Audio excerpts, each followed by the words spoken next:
दोस्तों, तो जून एग्जाम्स के लिए काउंटडाउन शुरू हो चुका है और ये एनालिसिस उन सभी सीएमए इंटर और फाइनल स्टूडेंट्स के लिए है जिनकी धड़कनें थोड़ी थोड़ी बढ़ने लगी हैं। जी हाँ, ठीक 60 दिन।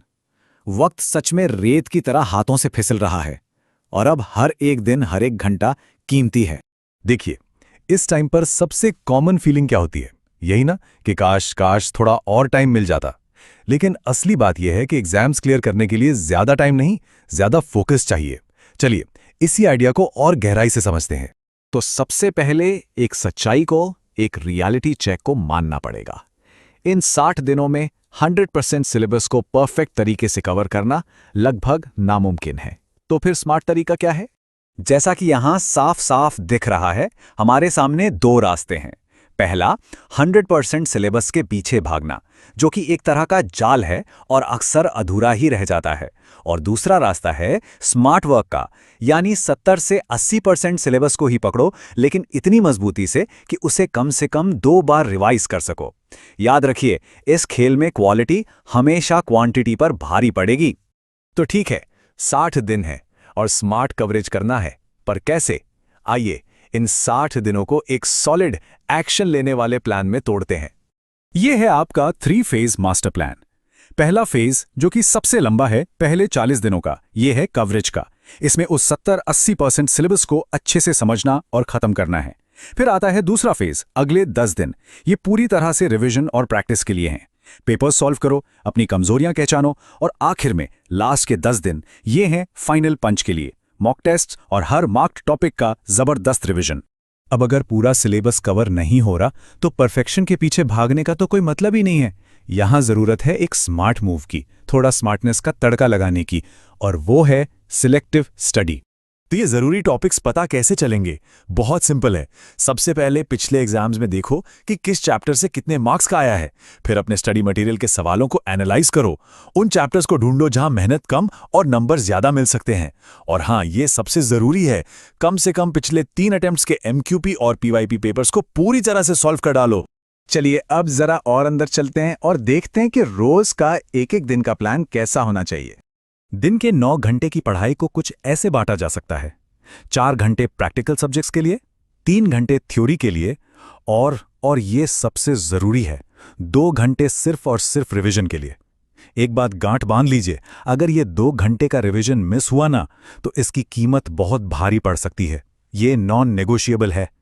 और एक छोटा सा हैक, रात को सोने से ठीक पहले बस 10-15 मिनट निकालकर दिन भर में पढ़े हुए फॉर्मूलों, लिमिट्स और प्रोविजंस पर एक नज़र जरूर डाल लें।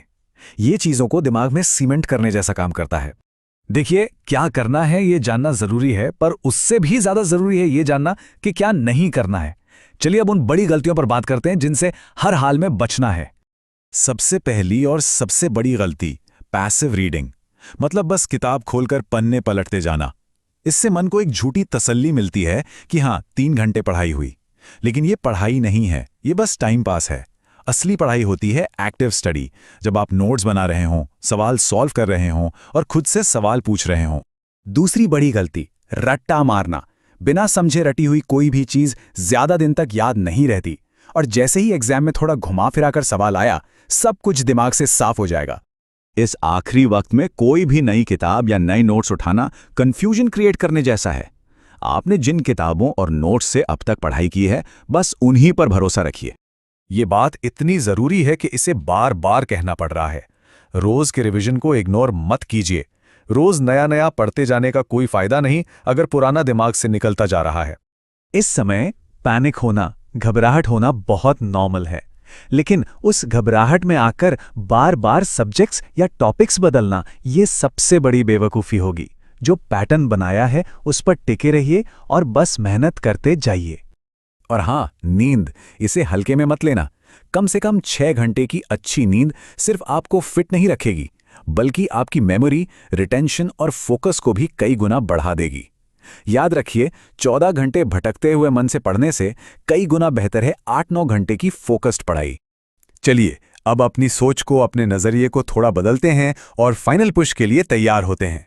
ये मत सोचिए कि सिर्फ 60 दिन बचे हैं, बल्कि ये सोचिए कि अभी भी पूरे 480 घंटे हैं, 480 फोकस घंटे, इतने घंटों में खेल पूरी तरह से बदला जा सकता है। ये माइंडसेट का ही सारा खेल है।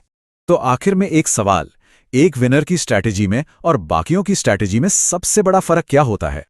जवाब इस स्लाइड पर साफ लिखा है, विनर्स पढ़ने से ज्यादा रिवाइज करते हैं, और सबसे बड़ी बात, वो बुरे दिनों में मैदान छोड़कर भागते नहीं हैं।